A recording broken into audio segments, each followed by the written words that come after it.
안녕하세요. 새법률 산책 김슬아입니다. 요즘은 우리 사회 곳곳에서 외국인 근로자들의 모습을 어렵지 않게 볼 수 있는데요. 하지만 그중에는 미등록 상태로 거주 중인 이들도 있습니다. 그렇게 되면 자연히 여러 가지 법적 의무와 혜택에서 제외되는데 특히 아이가 있을 경우에는 아이들 역시 교육과 복지 등의 혜택을 받지 못합니다. 부모의 불법 체류 문제와는 별개로 아이들의 인권이 보호돼야 한다는 목소리가 나오고 있는데요. 이 문제에 대해 오늘 첫 코너 입법 전망대에서 함께 생각해 보겠습니다. 너도 불법이야? 아니 부모가 불법인데 그건 뭐해? 새끼도 당연히 불법이지. 미등록 외국인들 사이에서 태어난 자녀 등의 미등록 이주 아동들. 사람은 있는데 아무런 존재 근거가 없는 거죠. 여러 가지 어려움을 겪으며 자라고 있는 미등록 이주 아동들. 어리분 카드 없다. 통장에 50만 원만 있는데 그것만 해결해 주세요. 그랬더니 안 된대요. 의료권, 교육권 등 미등록 이주 아동들의 기본적인 인권을 보호하기 위한 법안에 대해 살펴봅니다.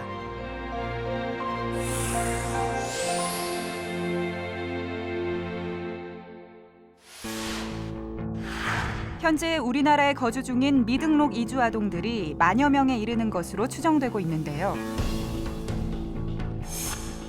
미등록 이주 아동이란 국내법에 따른 합법적인 절차에 의해 체류하지 않는 미등록 이주민들 사이에 태어난 19세 미만의 아동들을 말합니다. 미등록 이주 아동은 크게 세 가지 정도로 구별을 할 수 있을 것 같아요. 하나는 아동이 우리나라에 이제 왔는데 비자가 만료돼서 체류 자격이 없어지는 경우가 있을 수 있고요. 또 부모랑 같이 왔는데 부모가 체류 자격이 없어지면서 아동도 이제 수반해가지고 체류 자격이 없어지는 경우. 그다음에 세 번째로는 부모가 체류 자격이 없는 부모 밑에서 태어나가지고 체류 자격이 없는 경우. 이 세 가지 정도가 아동들이 미등록이 되는 그런 사유일 것 같습니다. 크게는 제가 두 가지인 것 같아요. 하나는 뭐 신분증이 없으니까 거의 존재하지 않는 사람처럼 이제 취급이 되는 거고요. 두 번째로는 권리가 실질적으로 있음에도 불구하고 그 권리를 행사할 수가 없는 거죠. 출생 등록이 돼 있지 않아 신분을 확인할 수 없기 때문에 정상적인 생활이 어려운 이들. 당연히 받아야 할 보육 서비스, 의무교육, 건강보험 등 각종 혜택을 전혀 받지 못합니다. 이렇게 기본적인 복지 서비스를 받을 수 없을 뿐만 아니라 일상생활에서도 제약이 많은데요. 교통카드 발급, 휴대폰 가입, 인터넷 등록, 은행 계좌 개설 등 실제로 생활하면서 꼭 필요한 것들을 본인 명의로는 개설할 수 없습니다.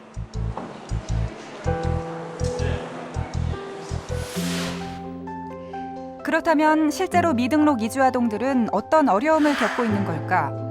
7년 전 한국에 와 7개월 된 아이를 키우고 있는 네팔인 풀마야 부부.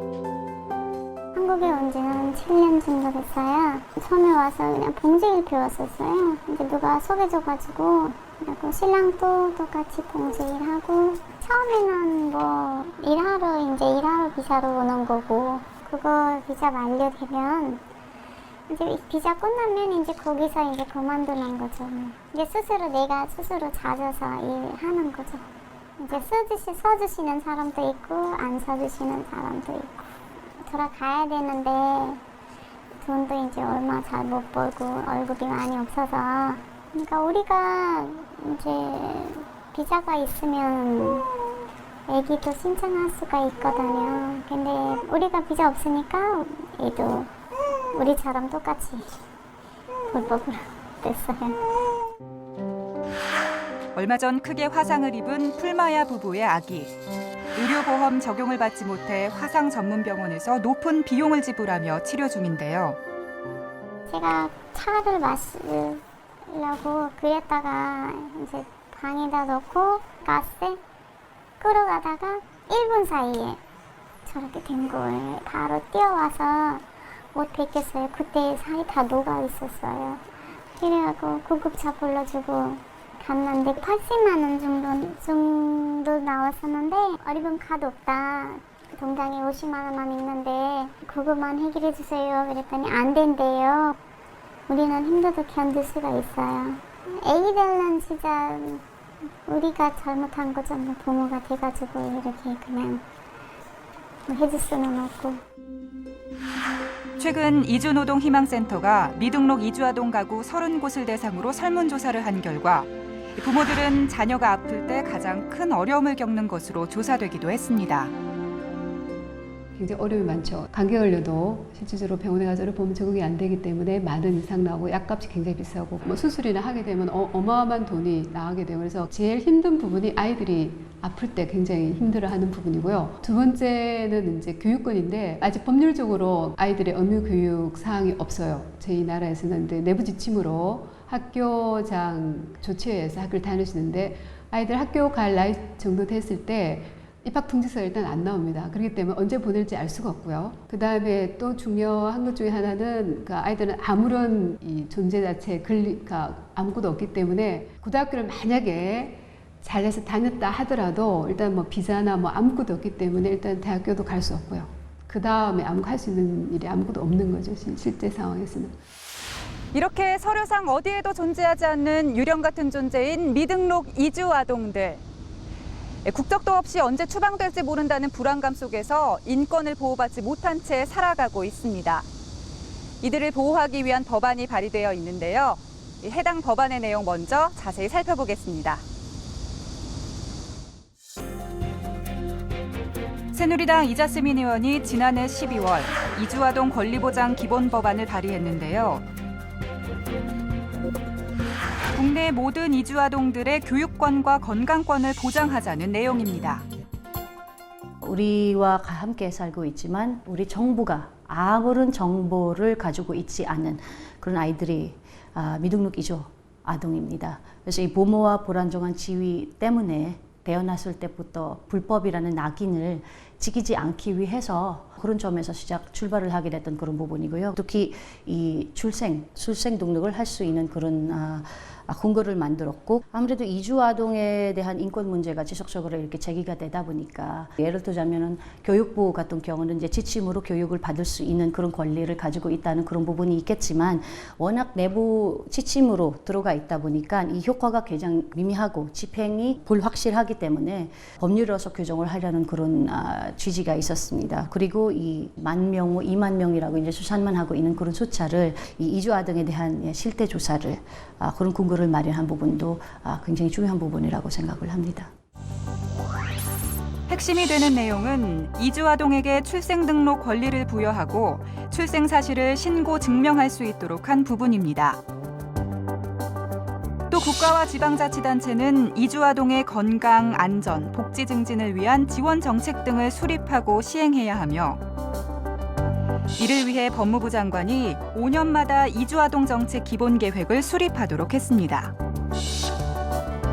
또 이주아동이 대한민국에 체류해야 할 특별한 사정이 있다고 인정되는 경우 출입국 관리법의 규정에도 불구하고 이들에게 특별 체류 자격을 부여하게 됩니다. 이주아동이 특별 체류 자격을 부여받은 경우 부모가 강제 퇴거 대상일 경우라도 아동의 특별 체류 기간 종료 전까지 부모의 강제 퇴거를 유예하도록 했습니다.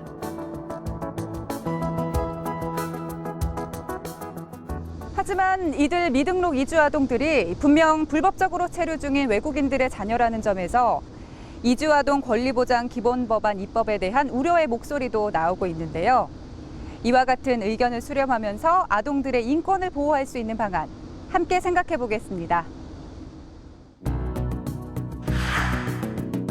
주무부처인 법무부는 불법 체류자를 합법화할 수 있다는 이유로 이 법안에 신중한 입장입니다.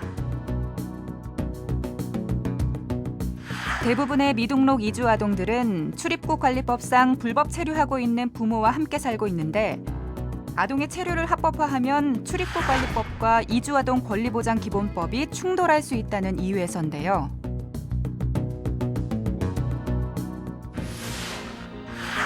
하지만 미등록 이주 아동 보호에 힘이 실리는 근거도 있습니다. 유엔의 아동 권리 협약에 따르면 아동은 출생 후 즉시 등록되고 출생 시부터 성명권과 국적 취득권을 가져야 한다고 돼 있는데 우리나라는 1991년 이 협약에 비준 가입했습니다. 이 법 자체로는 아동을 어떻게 좀 보호할 것인가, 아동에 초점이 맞춰서 이제 돼 있는 거라고 생각이 들어요. 그래서 아동의 권리를 보호하기 위해서 부모의 체류를 보장해야 된다든지 이런 거는 어떻게 따라올 수밖에 없는 게 아닌가 싶거든요. 출생 등록과 관한 거 이거는 그 유엔 아동 권리 협약에 보면은 명시적으로 그 국적과 관계없이 우리나라 영토 안에 있는 모든 아동들은 출생 등록을 하라라는 거거든요. 그리고 이걸 안 했기 때문에 계속해서 국제사회에서 권고를 받았어요. 이걸 하라고. 교육권에 관해서도 나와 있고 또 이제 사회권 규약도 우리나라가 이제 비준을 했는데 여기서도 이제 건강권 같은 것도 이제 보장을 하고 있거든요. 그래서 이제 이러한 협약들이 이제 헌법에 따르면 국내법과 똑같은 효력이 있거든요. 해외 여러 나라에서는 이와 같은 권고에 따라 모든 이주 아동들에게 교육과 의료 복지를 제공하고 있는데요. EU 같은 경우에 대부분 아동을 6세에서 16세 아동에 대해서 의무 교육을 할 수 있게끔 차별 없이 한다가 되어 있거든요. 구체적으로 법률에 명시된 국가도 있고요. 뭐 벨기에하고 네덜란드 같은 명시되어 있기 때문에 아예 미등록 아동이 태어나면은 그러니까 그 등록증을 이렇게 하게끔 하고요. 그다음에 네덜란드인가 거기에는 등록을 하러 갔을 때 부모가 미등록이기 때문에 거부할 수 있잖아요. 거부를 할 수 없게끔 금지도 해놨어요. 그러니까 실제 등록을 할 수 있게끔 되어 있는 경우가 태반이죠. 인종, 국적, 모든 이해관계를 떠나 아동은 보호되어야 한다는 국제사회 이유 있는 권고에 귀를 기울여야 할 때입니다. 아직까지 아무래도 우리나라도 어렵게 사는 그런 아이들들, 그런 아동들도 있는데 굳이 이런 아이들을 우리의 예산으로, 세금으로 이렇게 좀 챙겨야 되냐라는 그런 의문을 많이 가지고 있습니다. 근데 사실상으로는 인권은 보편적이고 정말 이들의 현실에 대해 지속적으로 알려나가고 그래서 함께 살아가고 있는 우리 이주 아동들도 우리 아이들과 다를 바 없는 앞으로도 우리 미래의 자산이 될 수 있는 그런 존재, 그런 인재들이라고 생각을 할 수 있기 때문에 많은 국민들께서 정말 이 법안의 취지에 충분히 이해할 거라고 생각을 합니다. 미등록 이주아동 부모들의 불법적인 체류 문제는 법률에 의거해 조치돼야 할 중요 사항임이 분명합니다. 하지만 이주아동 권리보장 기본법안의 기본적인 취지는 우리나라에서 나고 자란 아이들만큼은 부모의 신분과 상관없이 최소한의 보호를 해주자는 범인권적 차원의 요구인데요. 따라서 불법 체류자는 철저히 단속하되 아동의 인권을 보호하는 이원적인 접근에서 해당 법안이 계속해서 논의되고 또 보완되기를 기대해 봅니다.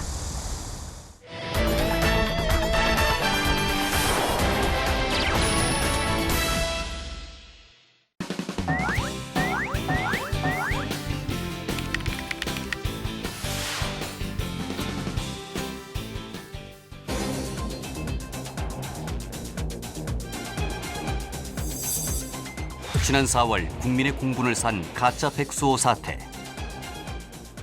여자한테 정말 좋은데. 최근에는 백수호 등 갱년기 중장년 여성에게 효과가 있는 것으로 알려져 인기를 끌었지만 유통상품 대부분에서 식품의 사용이 금지된 이어부피소가 검출돼 소비자의 불안이 가중됐는데요. 작년에 제가 그걸 6개월분을 사실 먹었어요. 근데 먹을 때는 몰랐는데 먹고 나니까 이제 방송을 듣게 됐고 알게 됐는데요. 건강식품에 대해서 좀 불신이 커질 수밖에 없죠. 저희 어머니께도 선물해 드렸었는데 이제 믿고 못 살 것 같아요. 현행법상 소비자들은 건강기능식품의 안전에 의심이 들어도 보건당국에 관련 위생검사를 요청할 수 있는 법적 근거가 없어 제조업자에게 안전을 믿고 맡길 수밖에 없는 상황인데요. 이에 새정치민주연합 안철수 의원이 관련 법안을 발의했습니다. 법안에서는 소비자 위생검사 요청제를 도입해 소비자가 식품의약품안전처장 등에게 건강기능식품 또는 영업시설에 대한 위생검사를 요청할 수 있도록 하는 안을 마련했는데요. 이에 따라 14일 이내에 검사를 마친 후 결과를 소비자 등에 알리고 이를 인터넷 홈페이지에 게시하도록 했습니다. 한편 품질관리인의 활동 내역 등을 식품의약품안전처장에게 정기적으로 보고하도록 하는 내용도 포함했습니다.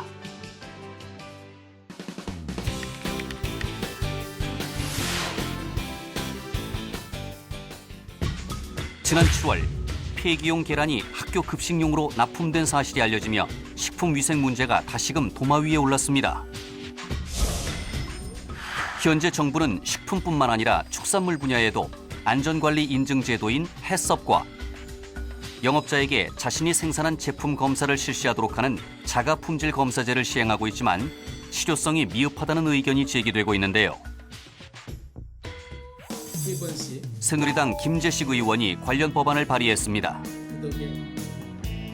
법안에서는 안전관리 인증업체가 시정명령을 받고도 1회 또는 2회 이상 이행하지 않을 경우 인증을 취소할 수 있도록 하는 안을 마련했습니다. 이와 함께 자가 품질 검사 결과가 부적합한 경우 이 사실을 식품의약품안전처장에게 보고하도록 하고 위반 시 6개월 이내의 영업정지 또는 영업소 폐쇄를 명할 수 있도록 했습니다. 뿐만 아니라 영업정지 등의 처분을 대신하여 부과하는 과징금의 경우 현재 2억 원인 상한액 기준으로는 매출액이 높을수록 과징금 부담이 완화된다는 측면이 있어 형평성 차원에서 과징금 상한액을 10억 원으로 상향하는 내용도 포함했습니다.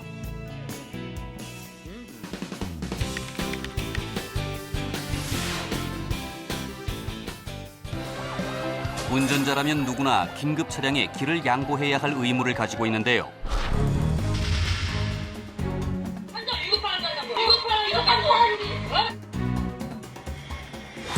응급 환자를 수송 중이던 구급차 앞을 가로막고 행패를 부리는 운전자가 있는가 하면 구급차가 사고를 냈다는 이유로 구급차의 앞길을 막는 운전자도 있는데요.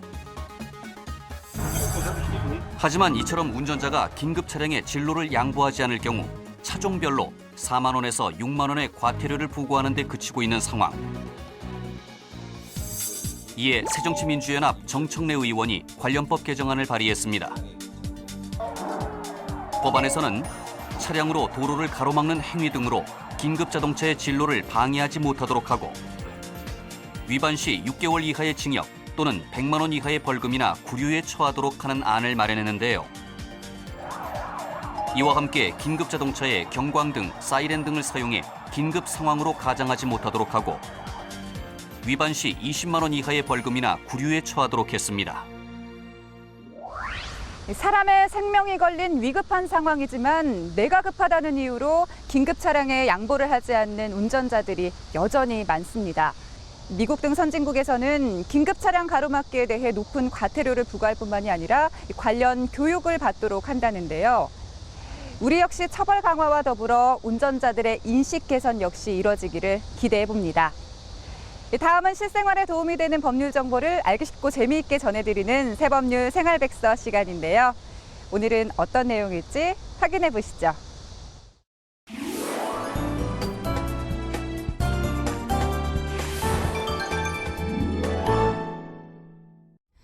안녕하세요. 새법률 생활백서 송세별입니다. 직장인들이 가장 기다리는 날, 바로 월급날이죠. 그런데 이런 월급이 체불되면 이것만큼 또 힘든 일이 없습니다. 지난 4년 동안 체불된 임금의 규모만 해도 약 5조 원이 넘는데요. 문제는 이렇게 임금이 체불돼도 기업이 나몰라라 하면 근로자 입장에선 그저 난감할 뿐입니다. 이럴 경우 대처 방법이 있는데요. 바로 7월부터 시행된 소액체당금 제도입니다. 소액체당금 제도는 임금 퇴직금을 받지 못한 퇴직 근로자라면 누구나 신청할 수 있는데요. 회사가 도산 혹은 파산하지 않더라도 법원으로부터 임금체불 확정 판결을 받았다면 정부로부터 최대 300만 원까지 우선 지급받을 수 있습니다. 먼저 소액체당금 지급 신청을 하려면 근로복지공단을 방문해야 하는데요. 신청에 앞서 반드시 준비해야 할 게 있습니다. 임금이 체불됐는데 어떻게 하면 되나요? 우선 고용노동부에 가서 체불 임금을 신고하시고요. 그 다음에 저희 공단에서 소액체당금 지급 신청을 하시면 됩니다. 즉 소액체당금 지급 신청을 하려면 체불금품 확인서와 이를 근거로 법원에 체불 확정 판결 서류를 제출해야 하는데요. 지난 4월 웨딩홀의 푸드코트 직원으로 들어간 홍선민 씨는 5일 만에 일을 그만뒀습니다. 처음 조건과 다른 근무 환경 때문이었습니다. 저는 일단 직원으로 들어갔는데 그 상황이 너무 안 좋아서 제가 바로 그만두고 바로 그만두신 거고 노동부에서 체불공품 확인은 되셨고 판결문 되셨고요. 요거 지금 지급 청구서 작성하시면 되시거든요. 체불된 임금이 얼마나 되세요? 저는 소액으로 그냥 32만 원? 제가 5일 근무했습니다. 제가 전화를 몇 번을 했는데 전화는 안 받으시길래 제가 이제 메시지를 남겼어요. 그래서 메시지 바로 답변이 뭐 통장 입금해주겠다 그랬는데도 제가 통장 확인했는데 안 들어왔어요. 사장이 차일피일 미루는 데다 액수가 적어 포기할까 하던 차에 소액체당금 제도를 알게 됐는데요. 사업주에게 지급 명령을 내렸을 텐데 회사의 반응은 어땠나요? 제가 이제 노동청에 신고를 했잖아요. 그러면 이제 저를 이제 상담을 하면서 그 업주분한테 저 있는 상태에서 전화를 했거든요. 근데 안 오셨어요. 그냥 외면하고 무조건 전화를 안 받더라고요. 담담하게 생각하던데요. 그냥 무덤덤. 별로 관심 없게 생각을 했었어요. 임금 체불을 신고한 근로자만 해도 연간 30만 명. 지난해만 총 1조 원의 임금이 체불됐습니다. 이 중 약 12만 명이 체불임금을 받지 못하고 있는데요. 이들을 구제하기 위해 소액체당금 제도를 시행하게 된 겁니다. 소액체당금 제도는 누구나 신청할 수 있나요? 모든 체불자가 신청을 할 수 있습니다. 다만 저희가 지급을 해주는 최대 한도 금액이 이제 300만 원까지인 것입니다. 이 체당금 제도는 사업주가 일부 부담하는 이제 부담금으로 조성이 되어 있습니다. 그러다 보니까 사업주가 한 6개월 정도는 사업을 이제 한 사업장에서 이제 퇴직을 해야 되고 퇴직일부터 한 2년 이내에 이제 법원에 임금 체불이 있다는 소송을 제기해서 확정 판결을 받고 난 다음에 1년 이내에 신청을 해야 되겠습니다.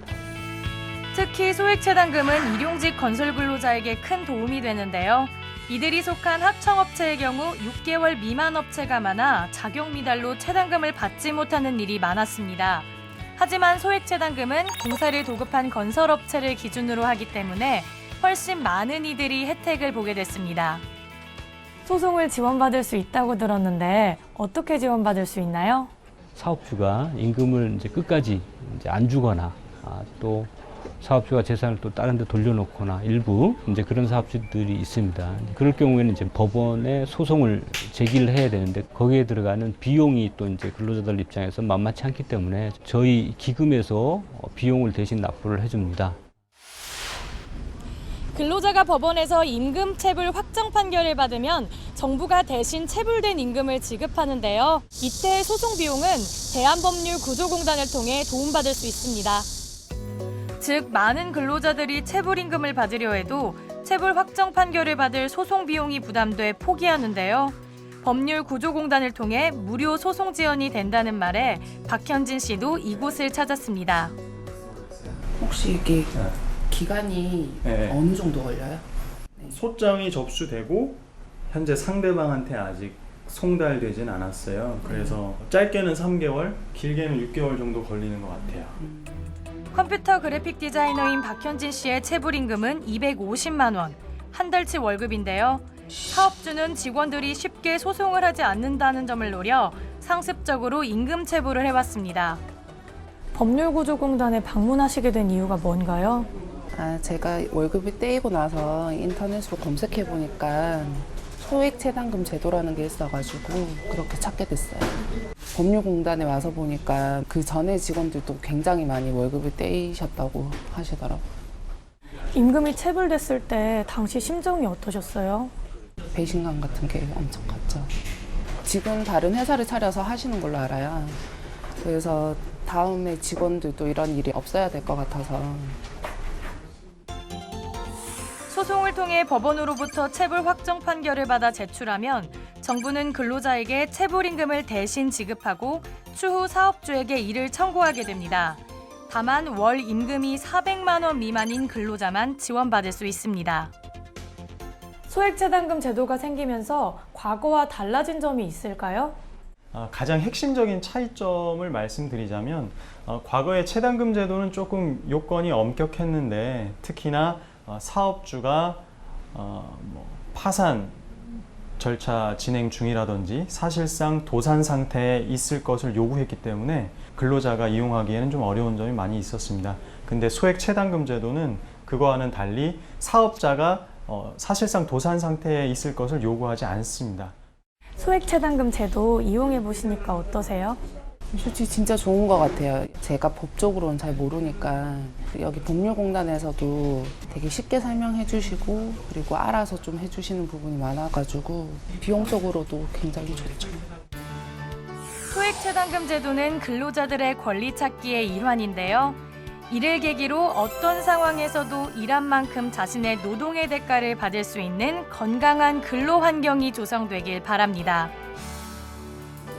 소액 체당금 제도는 임금체불 문제에 국가가 적극 나섰다는 점에서도 의미가 큰데요. 많은 돈이 아닐지라도 체불된 임금에 관련돼서는 근로자의 권리를 적극 행사하시기 바랍니다.